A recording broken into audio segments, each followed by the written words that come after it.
Hello everyone, എല്ലാവർക്കും നമസ്കാരം and welcome back to the ultimate PSC. So നമ്മളിന്ന് 9ാം ക്ലാസ്സിലെ ഫസ്റ്റ് ചാപ്റ്റർ ആറ്റത്തിൻ്റെ ഘടന എന്നുള്ള പാഠഭാഗമാണ് നോക്കാൻ പോകുന്നത്. ആൻഡ് ആ പാഠഭാഗത്തിലേക്ക് പോകുന്നതിന് മുമ്പ് നമുക്ക് ആറ്റത്തിൻ്റെ കുറച്ച് ബേസിക് ആയിട്ടുള്ള കാര്യങ്ങളും കൂടെ മനസ്സിലാക്കിയിട്ട് വേണം പോവാൻ. ഓക്കെ, ഒരു പദാർത്ഥത്തിൻ്റെ രാസപരമായ ഏറ്റവും ചെറിയ കണികയാണ് ആറ്റം എന്ന് വിളിക്കുന്നത്. ഒരു പദാർത്ഥത്തിൻ്റെ രാസപരമായ ഏറ്റവും ചെറിയ കണികയെയാണ് നമ്മൾ എന്ത് വിളിക്കുന്നത്? ആറ്റം എന്ന് വിളിക്കുന്നത്. രാസപരം എന്നാണ് പറഞ്ഞത്. എന്ന് പറയുമ്പോൾ കാണാനുള്ള മാറ്റമല്ല, അല്ലാതെ ആ പദാർത്ഥത്തിൻ്റെ ഉള്ളിലുള്ള സ്വഭാവമുണ്ടല്ലോ, അതിനെയാണ് നമ്മൾ രാസപരമായ സ്വഭാവം എന്ന് വിളിക്കുന്നത്. ഓക്കെ, പുറത്തുള്ളതോ ഓരോ പദാർത്ഥത്തിൻ്റെയും പുറത്തുള്ള നമുക്ക് കാണാൻ പറ്റുന്ന, നമുക്ക് ഫീൽ ചെയ്യാൻ പറ്റുന്ന, അല്ലെങ്കിൽ നമുക്ക് തൊട്ടറിയാനൊക്കെ പറ്റുന്ന സ്വഭാവങ്ങളുണ്ടല്ലോ, ആ സ്വഭാവങ്ങളെ നമ്മൾ എന്താ വിളിക്കുക? അത് ഭൗതികപരമായ സ്വഭാവങ്ങളാണ്. നമ്മളിവിടെ പറഞ്ഞത് എന്താ? രാസപരമായ സ്വഭാവം. അതായത് കറക്റ്റ് ആറ്റത്തിനുള്ളിൽ എന്താണ് ഒരു വസ്തുവിൻ്റെ ഉള്ളിൽ എന്താണോ ഉള്ളത് അതിനെയാണ് നമ്മൾ എന്ത് വിളിക്കുക? രാസപരം എന്ന് വിളിക്കുക. ഓക്കെ, അപ്പോൾ ഒരു പദാർത്ഥത്തിൻ്റെ രാസപരമായ ഏറ്റവും ചെറിയ കണികയാണ് നമ്മൾ ആറ്റം എന്ന് വിളിക്കുന്നത്, അല്ലേ? അപ്പോൾ ഈ ആറ്റം എന്ന് കേൾക്കുമ്പോൾ അതിനോട് റിലേറ്റ് ചെയ്ത മറ്റൊരു വേർഡ് ഉണ്ടല്ലോ, തന്മാത്ര, അല്ലേ? എന്താണ് തന്മാത്ര എന്ന് പറയുന്നത്? ഒരു പദാർത്ഥത്തിൻ്റെ ഭൗതികപരമായ ഏറ്റവും ചെറിയ കണികയാണ് എന്ത്? തന്മാത്ര എന്ന് വിളിക്കുന്നത്. ഭൗതികം എന്ന് പറയുമ്പോൾ ഫിസിക്കൽ ഫീച്ചേഴ്സ് ആണ്, അല്ലേ? കാണുമ്പോൾ വരുന്ന മാറ്റങ്ങൾ, തൊട്ടറിയുമ്പോൾ വരുന്ന മാറ്റങ്ങൾ, അതൊക്കെയാണ് നമ്മൾ ഭൗതികം എന്ന് പറയുന്നത്. അപ്പോൾ കാണുമ്പോൾ ഒരേപോലെ ഇരിക്കുന്നു, തൊടുമ്പോൾ ഒരേപോലെ ഇരിക്കുന്നു, അങ്ങനെ ഉണ്ടാവുമല്ലോ, അതാണ് ഭൗതികപരം. രാസപരം എന്ന് പറഞ്ഞാൽ അതിൻ്റെ ഉള്ളിലോട്ടേക്ക് പോകുമ്പോൾ കാഴ്ചയിൽ നമുക്ക് പ്രത്യേകിച്ച് ഒരുപോലെ ഒന്നും തോന്നൂല. ഓക്കെ, അപ്പോൾ ഉള്ളിലോട്ടേക്ക് പോകുമ്പോൾ ഒരു വസ്തു എന്താണോ അതാണ് ആറ്റം എന്ന ടേം കൊണ്ട് ഉദ്ദേശിക്കുന്നത്. ഇനി ഭൗതികപരമായിട്ടുള്ള കാര്യങ്ങളാണ് തന്മാത്ര എന്ന് പറയുന്ന ടേം കൊണ്ട് ഉദ്ദേശിക്കുന്നത്. അപ്പോൾ ഒരു പദാർത്ഥത്തിൻ്റെ രാസപരമായ ഏറ്റവും ചെറിയ കണികയാണ് ആറ്റം എന്ന് വിളിക്കുന്നത്. ഇനിയോ ഒരു പദാർത്ഥത്തിൻ്റെ ഭൗതികപരമായ ഏറ്റവും ചെറിയ കണികയാണ് തന്മാത്ര എന്ന് വിളിക്കുന്നത്. ആറ്റം എന്ന പദം ഏത് പദത്തിൽ നിന്നാണ് വന്നത് എന്നറിയോ? ആറ്റം എന്ന പദം ഏത് പദത്തിൽ നിന്നാണ് വന്നത്? അത് ആറ്റമോസ് എന്ന് പറയുന്ന ഗ്രീക്ക് പദത്തിൽ നിന്നാണ് വന്നത്. എന്താണ്? ആറ്റമോസ് എന്ന് പറയുന്നത് ഒരു ഗ്രീക്ക് പദമാണ്. ആറ്റമോസ് എന്ന് പറയുന്ന ഗ്രീക്ക് പദത്തിൽ നിന്നാണ് ഇത് വന്നിട്ടുള്ളത്. എന്താണ് ആറ്റമോസ് എന്ന പദത്തിൻ്റെ അർത്ഥം? വിഭജിക്കാൻ കഴിയാത്തത്. നമുക്ക് വിഭജിക്കാൻ കഴിയാത്തതാണ് ആറ്റം എന്ന് പറയുന്ന പദത്തിൻ്റെ അർത്ഥം, അഥവാ ആറ്റമോസ് എന്ന പദത്തിൻ്റെ അർത്ഥം. ഓക്കെ, അപ്പോൾ ആറ്റം എന്ന പദം വന്നിരിക്കുന്നത് ആറ്റമോസ് എന്ന് പറയുന്ന ഗ്രീക്ക് പദത്തിൽ നിന്നാണ്. എന്താ അതിൻ്റെ അർത്ഥം? വിഭജിക്കാൻ കഴിയാത്തത്.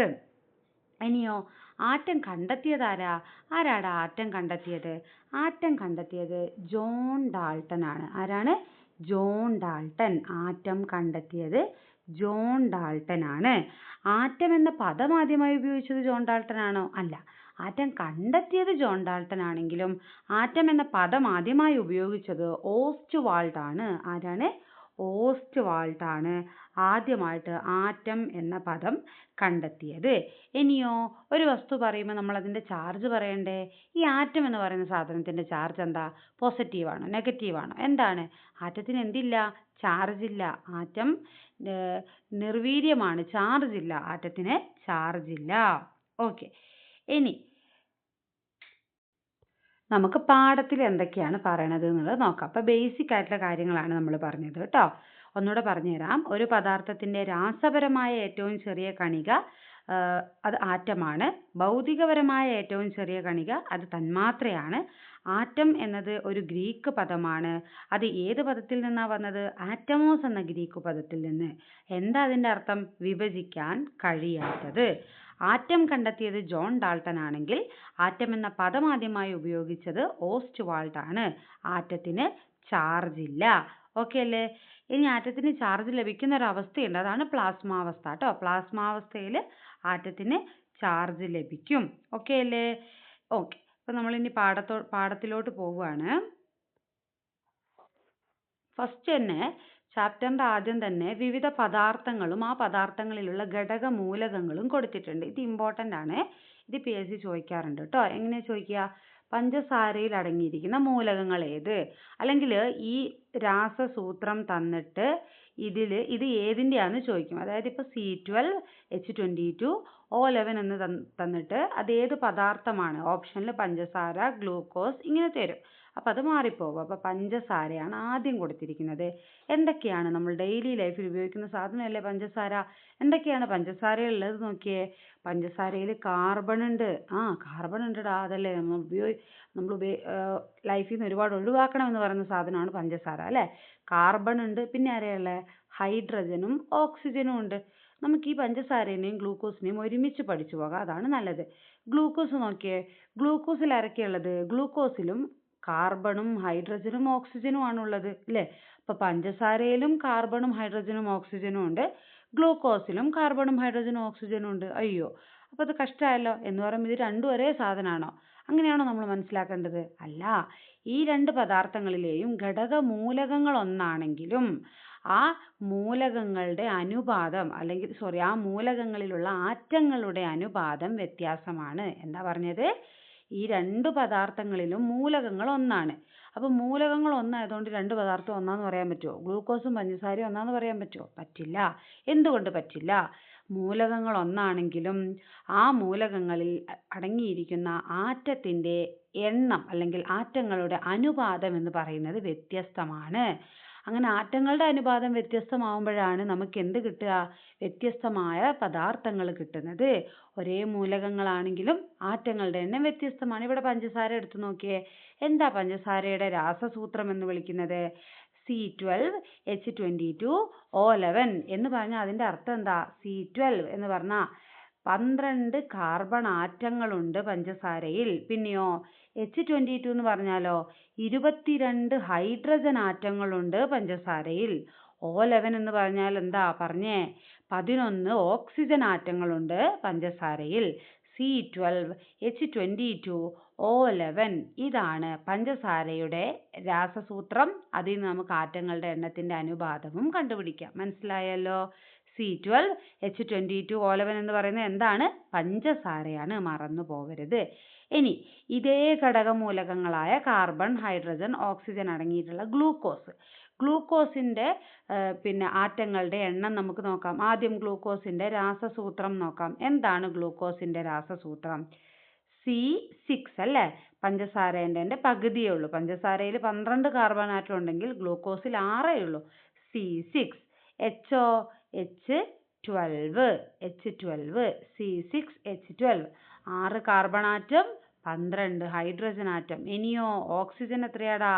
6 ഓക്സിജൻ ആറ്റം. അപ്പോൾ ഗ്ലൂക്കോസിൽ കാർബൺ ആറ്റത്തിൻ്റെയും ഓക്സിജൻ ആറ്റത്തിൻ്റെയും എണ്ണം ഒരുപോലെയാണ്. ഓക്കെ. പഞ്ചസാരയിൽ 3 വ്യത്യസ്തമാണ്. ഗ്ലൂക്കോസിൽ കാർബൺ ആറ്റത്തിൻ്റെ എണ്ണവും ഓക്സിജൻ ആറ്റത്തിൻ്റെ എണ്ണവും ഒരുപോലെയാണ്, 6 ആണ്. ഓക്കെ. അപ്പം 6 carbon atom, 12 hydrogen atom, 6 oxygen ആറ്റങ്ങൾ.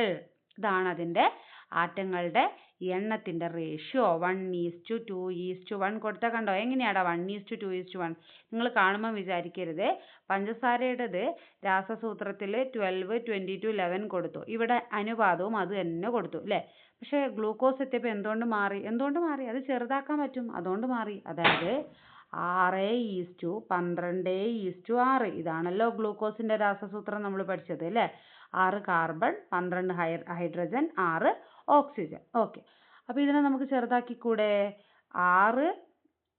6ന്റെ മൾട്ടിപ്ലിക്കേഷൻ അല്ലേ 12 എന്ന് പറയുന്നത്. അപ്പോൾ 1:2:1 ഇങ്ങനെ മാറ്റിക്കൂടെ? ഇതിനെ വെട്ടി ചെറുതാക്കുന്നതാണ് കേട്ടോ. ഓക്കെ. അപ്പം അത് മനസ്സിലായില്ലേ? അത് രണ്ടും പഞ്ചസാരയും ഗ്ലൂക്കോസും പഠിക്കണം. പഞ്ചസാരയുടേത് C12 H22 O11. അപ്പോൾ എണ്ണവും അതായത് ആറ്റങ്ങളുടെ എണ്ണത്തിന്റെ അനുപാതവും അത് തന്നെ വരും, വെട്ടിച്ചെറുതാക്കാൻ പറ്റാത്തത് കൊണ്ട്. ഗ്ലൂക്കോസിൻ്റെതോ C6 H12 O6 നമുക്ക് ചെറുതാക്കാം. അതുകൊണ്ട് 1:2:1 എന്നാകും ആറ്റങ്ങളുടെ അനുപാതം. ഇനി വെള്ളം, നമുക്കറിയാവുന്ന വെള്ളം H2O അല്ലേ? വെള്ളത്തിന്റെ രാസസൂത്രമാണ് H2O. അപ്പോൾ H2O എന്ന് പറയുമ്പോൾ അതിൽ ആരൊക്കെയാണ് ഉള്ളത്? ഏതൊക്കെ മൂലകങ്ങളുണ്ട്? ഹൈഡ്രജനും ഉണ്ട്, ഓക്സിജനും ഉണ്ട്. ഇനിയോ ഏത് അനുപാതത്തിലാണുള്ളത്? ഇവിടെ കണ്ണ് കാണുന്നില്ലേ? H2. ഹൈഡ്രജൻ എത്ര എണ്ണം ഉണ്ട്? 2 എണ്ണം ഉണ്ട്. ഓക്സിജന്റെ അടുത്ത് ഒന്നുമില്ല എന്ന് പറയുമ്പോൾ ഒന്നേ ഉള്ളൂ. 2:1. 2:1 ആണ് അതിലെ റേഷ്യോ. ഓക്കെ അല്ലേ? ഇത് മൂന്നും പഠിച്ചില്ലേ? ഓക്കെ. അപ്പൊ ഈ ഒരു കാര്യം പഠിച്ചപ്പോൾ നമുക്കൊരു കാര്യം മനസ്സിലായില്ലേ? ഒരു പദാർത്ഥത്തിന്റെ ഓരോ പദാർത്ഥത്തിന്റെ തന്മാത്രയിലും ആറ്റങ്ങൾ ഓരോ അനുപാതത്തിലാണ് ചേർന്നിരിക്കുന്നത് അല്ലേ? ആ വ്യത്യസ്ത അനുപാതത്തിൽ ആറ്റങ്ങൾ ചേരുന്നത് കൊണ്ടാണ് ഓരോ പദാർത്ഥങ്ങളും വ്യത്യസ്തമാവുന്നത് അല്ലേ? അല്ലെങ്കിൽ ഇവിടെ ആലോചിച്ച് നോക്കിയേ, ഒരേ മൂലക ഘടകങ്ങളുള്ള ഗ്ലൂക്കോസും പഞ്ചസാരയും സെയിം സാധനം ആവണ്ടല്ലേ? അല്ലേ? അതിൽ അടങ്ങിയിരിക്കുന്ന സാധനം എന്താണ് എന്ന് നോക്കുകയാണെങ്കിൽ അത് രണ്ടും സെയിം ആവണ്ടേ അല്ലേടാ? അതെ. പിന്നെ എങ്ങനെയാ ഇത് വ്യത്യസ്തമാവുന്നത്? ഒരേ സാധനമാണ് ഉള്ളതെങ്കിലും ആ ഉള്ള സാധനത്തിന്റെ എണ്ണത്തിൽ എന്തുണ്ട്? മാറ്റമുണ്ട് എന്നുള്ളതാണ് അവിടുത്തെ കാര്യം. ഓക്കെ അല്ലേ? അപ്പോൾ ദേ ഇവിടെ കൊടുത്തിരിക്കുന്നു, ഒരു പദാർത്ഥത്തിന്റെ എല്ലാ ഗുണങ്ങളുമുള്ളതും സ്വതന്ത്രാവസ്ഥയിൽ നിലനിൽക്കാൻ കഴിയുന്നതുമായ ഏറ്റവും ചെറിയ കണികയാണ് തന്മാത്ര. എന്താ പറഞ്ഞത്? ഒരു പദാർത്ഥത്തിന്റെ എല്ലാ ഗുണങ്ങളുള്ളതും സ്വതന്ത്ര അവസ്ഥയിൽ നിലനിൽക്കാൻ കഴിയുന്നതുമായ ഏറ്റവും ചെറിയ കണികയാണ് തന്മാത്ര. ഓക്കെ. അപ്പോൾ ഓരോ പദാർത്ഥത്തിലെയും തന്മാത്രകൾ എങ്ങനെയൊക്കെ വ്യത്യാസപ്പെട്ടിരിക്കാം? നമ്മളിപ്പോൾ പഠിച്ചല്ലോ അല്ലേ? എങ്ങനെയൊക്കെ വ്യത്യാസപ്പെട്ടിരിക്കാം? ഒന്നുകിൽ ആ പദാർത്ഥങ്ങൾ അടങ്ങിയിരിക്കുന്ന ഘടക മൂലകങ്ങൾ വേറെയായിരിക്കും, അല്ലെങ്കിലോ ആറ്റത്തിന്റെ എണ്ണത്തിൽ മാറ്റം ഉണ്ടാകും. എന്താ പറഞ്ഞിരിക്കുന്നത്? വിവിധ പദാർത്ഥങ്ങളിലെ തന്മാത്രകൾ തമ്മിൽ എങ്ങനെയൊക്കെ വ്യത്യാസപ്പെട്ടിരിക്കാമെന്ന്. അപ്പോൾ നമ്മൾ പറഞ്ഞു, ഒന്നുകിൽ അതിലെ മൂലകങ്ങൾ വ്യത്യാസമായിരിക്കും. എങ്ങനെയാ അത് പറയാ? ഇപ്പൊ പഞ്ചസാര എന്ന് പറയുന്ന ഒരു പദാർത്ഥം എടുക്കുകയാണെങ്കിൽ അതിലുള്ളത് കാർബണും ഹൈഡ്രജനും ഓക്സിജനും ആണ് അല്ലേ? എന്നാലോ ജലം എടുക്കുകയാണെങ്കിലോ ഹൈഡ്രജനും ഓക്സിജനും മാത്രമേ ഉള്ളൂ, കാർബൺ ഇല്ല. മനസ്സിലായോ? അപ്പൊ അവിടെ എന്ത് വ്യത്യാസപ്പെട്ടു? മൂലകങ്ങൾ വ്യത്യാസപ്പെട്ടു. ഇനിയോ നമ്മൾ പഞ്ചസാരയും ഗ്ലൂക്കോസും ആണ് എടുക്കുന്നതെന്നുണ്ടെങ്കിൽ മൂലകങ്ങൾ ഒരുപോലെ അല്ലേടാ? പിന്നെ ആരെയാ മാറ്റമുള്ളത്? ആറ്റത്തിന്റെ എണ്ണത്തിൽ മാറ്റമുണ്ട്. അതാണ് പറഞ്ഞത്, ഓരോ പദാർത്ഥത്തിലെയും തന്മാത്രകൾ എങ്ങനെയൊക്കെ വ്യത്യാസപ്പെടാം? ഒന്നുകിൽ ആ തന്മാത്രയിൽ അടങ്ങിയിരിക്കുന്ന ഘടക മൂലകങ്ങളിൽ മാറ്റം ഉണ്ടാകും, നമ്മളിപ്പോൾ പറഞ്ഞ ഗ്ലൂക്കോസ്, ജലം എന്നിവ പോലെ, അല്ലെങ്കിൽ അതിലെ എണ്ണത്തിൽ, ആറ്റങ്ങളുടെ എണ്ണത്തിന്റെ അനുപാതത്തിൽ വ്യത്യാസമുണ്ടായിരിക്കും. അതായത് ഗ്ലൂക്കോസും പഞ്ചസാരയും പോലെ. ഓക്കെ അല്ലേ? അപ്പൊ തന്മാത്രകൾ എന്തുകൊണ്ടാണ് ഇപ്പൊ നിർമ്മിച്ചിരിക്കുന്നതെന്ന് നമുക്ക് മനസ്സിലായത്. തന്മാത്രകൾ നിർമ്മിച്ചിരിക്കുന്നത് ആറ്റങ്ങൾ കൊണ്ടാണ് അല്ലേ? തന്മാത്രകൾ നിർമ്മിച്ചിരിക്കുന്നത് എന്തുകൊണ്ടാണ്? ആറ്റങ്ങൾ കൊണ്ടാണ്. എന്താണ് തന്മാത്ര? ഒരു പദാർത്ഥത്തിന്റെ എല്ലാ ഗുണങ്ങളുമുള്ള സ്വതന്ത്രാവസ്ഥയിൽ നിലനിൽക്കാൻ കഴിയുന്ന ഏറ്റവും ചെറിയ കണികയാണ് തന്മാത്ര അല്ലേ? അപ്പൊ തന്മാത്ര നിർമ്മിച്ചിരിക്കുന്നത് എന്തുകൊണ്ടാണ്? ആറ്റം കൊണ്ട്. ആറ്റം കൊണ്ട് തന്മാത്രകൾ നിർമ്മിച്ചിരിക്കുന്നു. ഇനിയോ ആറ്റങ്ങളിൽ ആറ്റങ്ങളെക്കാൾ ചെറിയ കണങ്ങളുണ്ട്. ഓക്കെ, ആറ്റങ്ങളെക്കാൾ ചെറിയ കണങ്ങളുണ്ട്. അതാണ് നമ്മൾ ഒരുപാട് കേട്ടിട്ടുണ്ടാകും, electron, proton, neutron. Electron, proton, neutron എന്നിവയാണ് ആറ്റങ്ങളിൽ അടങ്ങിയിരിക്കുന്ന കണങ്ങൾ. അപ്പൊ ഈ നമ്മളിപ്പോൾ പറയുമ്പോൾ ഭയങ്കര സുഖമാണ്, ഇലക്ട്രോൺ, പ്രോട്ടോൺ, ന്യൂട്രോൺ എന്നൊക്കെ പറഞ്ഞു പോയാൽ മതി. ഈ സാധനങ്ങളൊക്കെ ആറ്റങ്ങളിൽ ഉണ്ട് എന്ന് കണ്ടുപിടിക്കാൻ ശാസ്ത്രജ്ഞന്മാർ ഒരുപാട് ബുദ്ധിമുട്ടിയിട്ടുണ്ട്. ആദ്യം പറഞ്ഞിരിക്കുന്നത് ആറ്റം എന്ന് പറയുന്നത് ഏറ്റവും നമുക്ക് വിഭജിക്കാൻ കഴിയാത്ത ഒരു സാധനമാണ്. ഇപ്പൊ ആറ്റമോസ് എന്ന് പറയുന്ന പദത്തിന്റെ അർത്ഥം തന്നെ നമ്മൾ എന്താ പഠിച്ചത്? വിഭജിക്കാൻ കഴിയാത്തത് എന്നാണ് അല്ലേ? എന്നാൽ കുറേ കാലം കഴിഞ്ഞപ്പോൾ ശാസ്ത്രജ്ഞന്മാർ ഓരോ പരീക്ഷണങ്ങളിലൂടെ കണ്ടുപിടിച്ചു, ആറ്റം എന്ന് പറയുന്നതിൻ്റെ ഉള്ളിലും പിന്നെയും വിഭജിക്കപ്പെട്ട് വേറെയും കണങ്ങളുണ്ട്. അതാണ് ഇലക്ട്രോണും പ്രോട്ടോണും ന്യൂട്രോണൊക്കെ. അപ്പൊ അതിനെന്താ വിളിക്കുക? ആറ്റത്തിന്റെ ഉള്ളിലുള്ള സബ് കണങ്ങളല്ലേ? അപ്പൊ അതിനെ നമുക്ക് വിളിക്കാം സബ് അറ്റോമിക കണങ്ങൾ. എന്താ വിളിക്കുക? സബ് അറ്റോമിക കണങ്ങൾ. ഓക്കെ, ഇനി നമ്മൾ പറയാൻ പോകുന്നത് ആരൊക്കെ എന്തൊക്കെ പരീക്ഷണങ്ങളിലൂടെയാണ് ഈ സബ് അറ്റോമിക കണങ്ങളെ കണ്ടുപിടിച്ചിട്ടുള്ളത് എന്നുള്ളതാണ്. അത് ജസ്റ്റ് ഒരു ഓവർവ്യൂ പറയുള്ളൂ, അങ്ങനെയാണ് ഇത് എക്സാമിന് ചോദിക്കുന്നത്. ഓക്കെ, ഇവിടെ ഡിസ്ചാർജ് ട്യൂബ് പരീക്ഷണങ്ങളെ കുറിച്ചാണ് കൊടുത്തിരിക്കുന്നത്. ഡിസ്ചാർജ് ട്യൂബ് പരീക്ഷണങ്ങൾ, അതിലൂടെ ഇലക്ട്രോണിനെ കണ്ടെത്തിയതിനെ കുറിച്ചാണ് നമുക്കിവിടെ കൊടുത്തിരിക്കുന്നത്. ഇവിടെ ഒരുപാട് ശാസ്ത്രജ്ഞന്മാരെ ഇതിൻ്റെ ഇടയിലായിട്ട് പറയുന്നുണ്ട്. അപ്പോൾ ഇതെല്ലാം കൂടെ നമുക്ക് എന്ത് ചെയ്യാം? ഞാനൊന്ന് ക്രോഡീകരിച്ച് നിങ്ങൾക്ക് പറഞ്ഞുതരാം. ഓക്കെ, ആദ്യമായിട്ട് നമ്മൾ വാതകങ്ങൾ ഉണ്ടല്ലോ, വാതകങ്ങൾ. ഈ വാതകങ്ങളിലൂടെ വൈദ്യുതി കടന്നു പോകും എന്ന് തിരിച്ചറിഞ്ഞ ഒരു കണ്ടുപിടുത്തമാണ് ഈ ഡിസ്ചാർജ് ട്യൂബ് അഥവാ വാക്വം ട്യൂബ് എന്ന് വിളിക്കുന്നത്. വാതകങ്ങളിലൂടെ എന്ത് കടന്നു പോകുന്ന പറഞ്ഞത്? വൈദ്യുതി കടന്നു പോകും എന്ന് കണ്ടുപിടിച്ച ഒരു പരീക്ഷണമാണ് ഡിസ്ചാർജ് ട്യൂബ് പരീക്ഷണം അഥവാ വാക്വം ട്യൂബ് പരീക്ഷണം.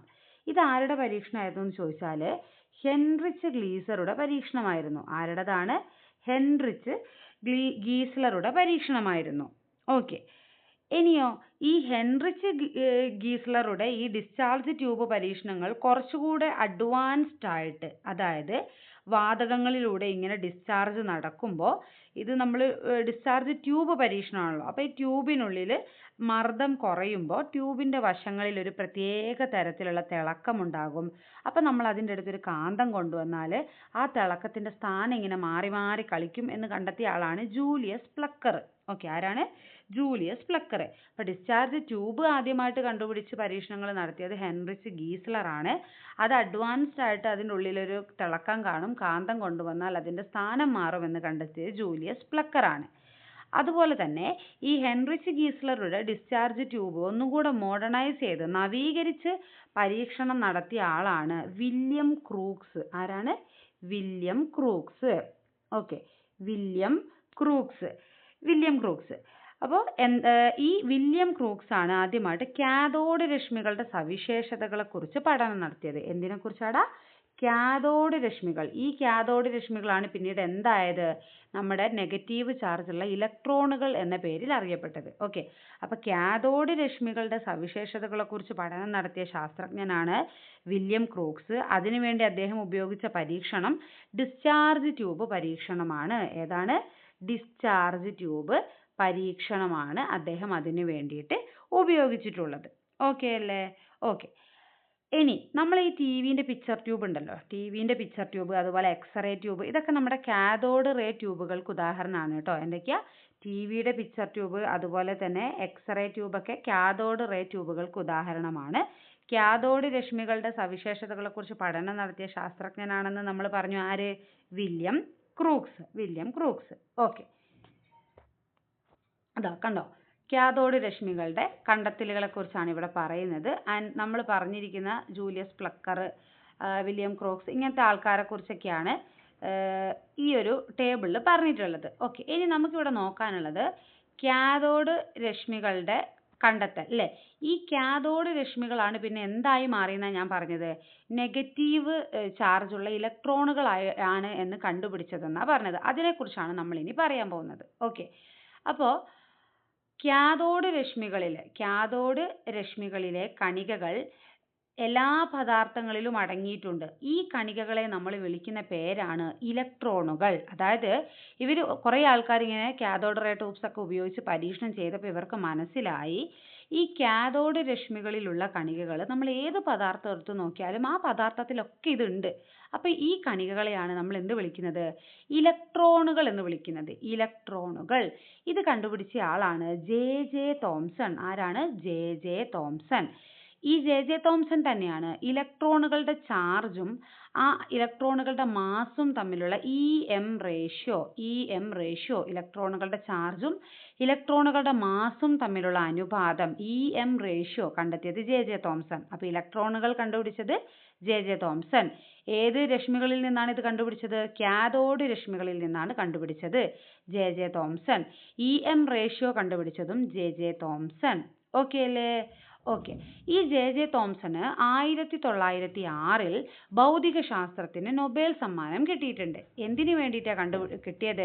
ഡിസ്ചാർജ് ട്യൂബ് പരീക്ഷണങ്ങൾക്കും അതേ തുടർന്നുള്ള കണ്ടുപിടുത്തങ്ങൾക്കുമാണ് ജെ തോംസന് 1906 ഭൗതിക ശാസ്ത്രത്തിനുള്ള നൊബേൽ സമ്മാനം കിട്ടിയത്. അപ്പോൾ നമ്മൾ ജെ തോംസന്റെ കാര്യം പറഞ്ഞപ്പോൾ എന്തൊക്കെ പഠിച്ചു? ജെ തോംസൺ ആണ് ഇലക്ട്രോണുകൾ കണ്ടുപിടിച്ചത് അല്ലേ? ഇലക്ട്രോണുകൾ കണ്ടുപിടിച്ചത്. പിന്നെയോ ഇ എം റേഷ്യോ ഇലക്ട്രോണുകളുടെ ചാർജും മാസും തമ്മിലുള്ള റേഷ്യോ കണ്ടുപിടിച്ചത് ജെ തോംസൺ ആണ്. അദ്ദേഹത്തിന് 1906 ഭൗതിക ശാസ്ത്രത്തിന് എന്ത് കിട്ടി? നൊബേൽ പ്രൈസ് കിട്ടിയിട്ടുണ്ട്. ഓക്കെ അല്ലേ? ഇനി നമ്മൾ പറഞ്ഞു ഇലക്ട്രോണുകളുടെ ചാർജും ഇലക്ട്രോണുകളുടെ മാസും തമ്മിലുള്ള ബന്ധം, അതായത് ആ ഒരു റേഷ്യോ ഇ എം റേഷ്യോ കണ്ടുപിടിച്ചത് ജെ തോംസൺ ആണ് എന്ന് നമ്മൾ പറഞ്ഞു അല്ലേ? പക്ഷേ പിന്നെ ഇലക്ട്രോണിന്റെ ചാർജ് കറക്റ്റായിട്ട് പ്രോപ്പറായിട്ട് കണ്ടുപിടിച്ചത് ആരാണ്? അത് ജെ തോംസൺ അല്ല, അത് മില്ലിക്കൻ എന്ന് പറയുന്ന ശാസ്ത്രജ്ഞനാണ്. ആരാണ്? മില്ലിക്കൻ. മില്ലിക്കൻ അത് കണ്ടുപിടിക്കാൻ വേണ്ടി ഉപയോഗിച്ച പരീക്ഷണമാണ് ഓയിൽ ഡ്രോപ്പ് പരീക്ഷണം. എന്താടാ? ഓയിൽ ഡ്രോപ്പ് പരീക്ഷണം. അപ്പോൾ EM റേഷ്യോ, ഇലക്ട്രോണുകളുടെ ചാർജും മാസും തമ്മിലുള്ള റേഷ്യോ കണ്ടുപിടിച്ചത് ജെ തോംസൺ ആണ്.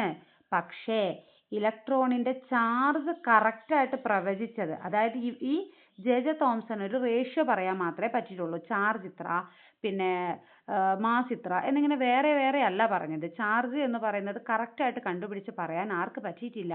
ജെ തോംസണ് പറ്റിയിട്ടില്ല. ചാർജ് കറക്റ്റായിട്ട് കണ്ടുപിടിച്ചത് ആരാണെന്ന് നമ്മൾ പറഞ്ഞത്? മില്ലിക്കൻ എന്ന് പറയുന്ന ശാസ്ത്രജ്ഞനാണ്. ഏത് പരീക്ഷണത്തിലൂടെയാണ് കണ്ടുപിടിച്ചത്? ഓയിൽ ഡ്രോപ്പ് പരീക്ഷണത്തിലൂടെയാണത് കണ്ടുപിടിച്ചത്. ഓയിൽ ഡ്രോപ്പ് പരീക്ഷണം. ഓക്കെ അല്ലേ?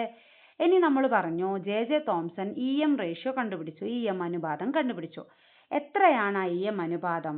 1.76 × 10⁻11 C/kg. Okay, coulomb bar kg.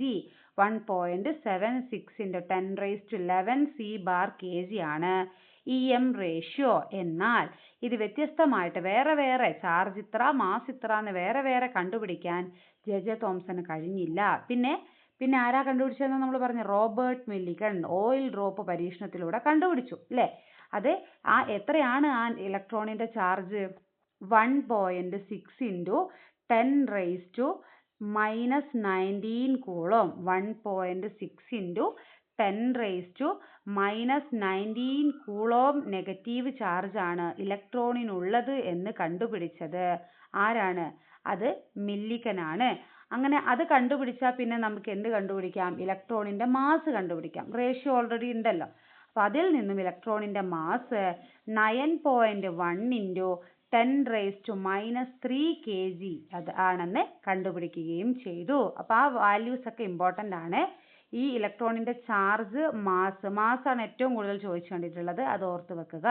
അപ്പൊ ഇലക്ട്രോണിന്റെ മാസ് എത്രയാണ്? 9.1 × 10⁻31 kg. 9.1 അല്ലേ? 9.1 × 10⁻31 kg ആണ് ഇലക്ട്രോണിന്റെ മാസ്.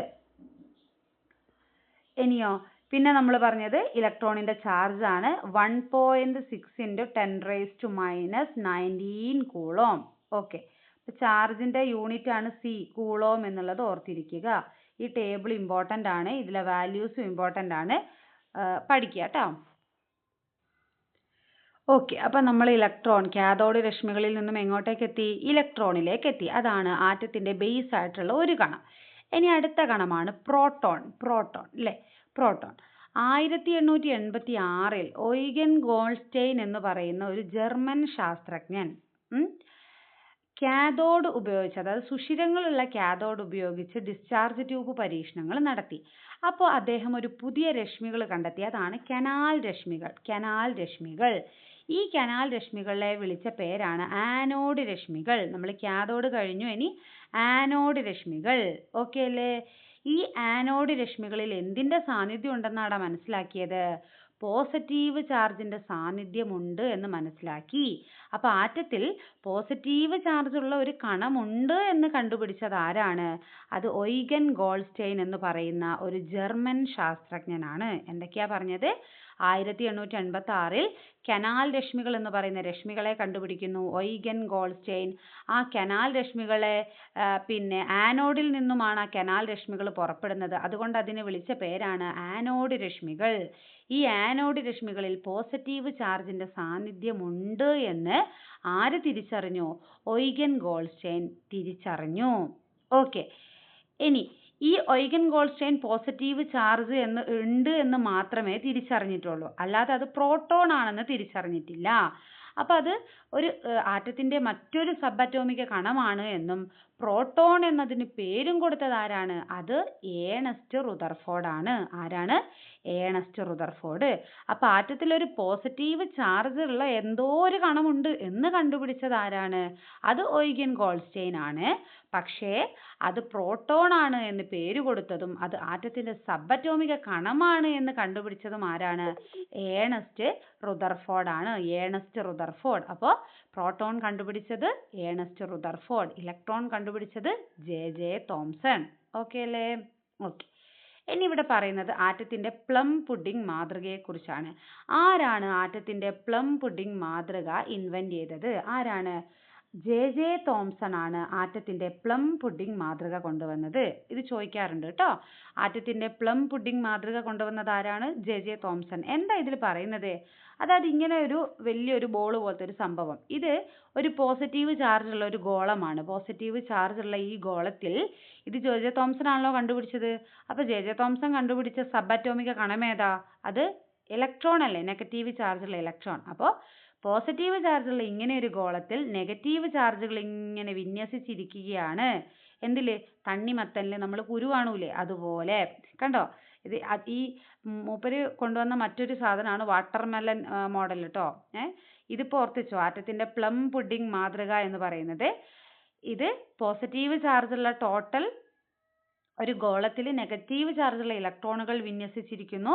ഗോളത്തിലെ എന്നിട്ട് അദ്ദേഹം പറഞ്ഞു ഈ ഗോളത്തിൽ ആകെയുള്ള പോസിറ്റീവ് ചാർജുകളും നെഗറ്റീവ് ചാർജുകളും തുല്യമായിരിക്കും. അതുകൊണ്ട് ആറ്റം എന്താണ്? വൈദ്യുതപരമായി നിർവീര്യമാണ്. ആറ്റത്തിന് എന്തില്ലടാ?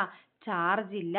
ഓക്കെ. അപ്പോൾ ആറ്റത്തിന്റെ പ്ലം പുഡിംഗ് മാതൃക കൊണ്ടുവന്നത് ആരാണ്? J Thomson. അതിൽ അദ്ദേഹം പറഞ്ഞു പോസിറ്റീവ് ചാർജുകളുടെ എണ്ണവും നെഗറ്റീവ് ചാർജുകളുടെ എണ്ണവും തുല്യമാണ്. അതുകൊണ്ട് ആറ്റം വൈദ്യുതപരമായി നിർവീര്യമാണ്. ഓക്കെ. പക്ഷെ ഇത് അങ്ങനെ ഭയങ്കര തെളിവുകളോടുകൂടെ നിരത്താനൊന്നും ആർക്ക് പറ്റിയില്ല. ജെ തോംസണ് പറ്റിയിട്ടില്ല. പക്ഷെ പ്ലം പുഡിംഗ് മാതൃക ആരതാന്നുള്ളത് നമ്മൾ ഓർത്തിരിക്കണം. നമ്മളോട് ചോദിക്കാറുണ്ട്. ഓക്കെ അല്ലേ? ഇനി എന്താണ് റേഡിയോ ആക്റ്റീവത? ഇത് അല്ലെങ്കിൽ റേഡിയോ ആക്ടിവിറ്റി, ഇത് ഈ ബോക്സിൽ കൊടുത്തോണ്ട് എന്തായാലും നമ്മളൊന്ന് പഠിച്ചിരിക്കുന്നത് നല്ലതാണ്. ആരാണ് ഈ റേഡിയോ ആക്ടിവിറ്റി കണ്ടുപിടിച്ചത്? അത് ഹെൻറി ബെക്വറൽ ആണ്. അത് ഹെൻറി ബെക്വറൽ. ഏതാ വർഷം? 1896. അപ്പൊ 1896 ഹെൻറി ബെക്വറൽ ആണ് റേഡിയോ ആക്ടിവിറ്റി കണ്ടുപിടിച്ചത്. എന്താണ് റേഡിയോ ആക്ടിവിറ്റി?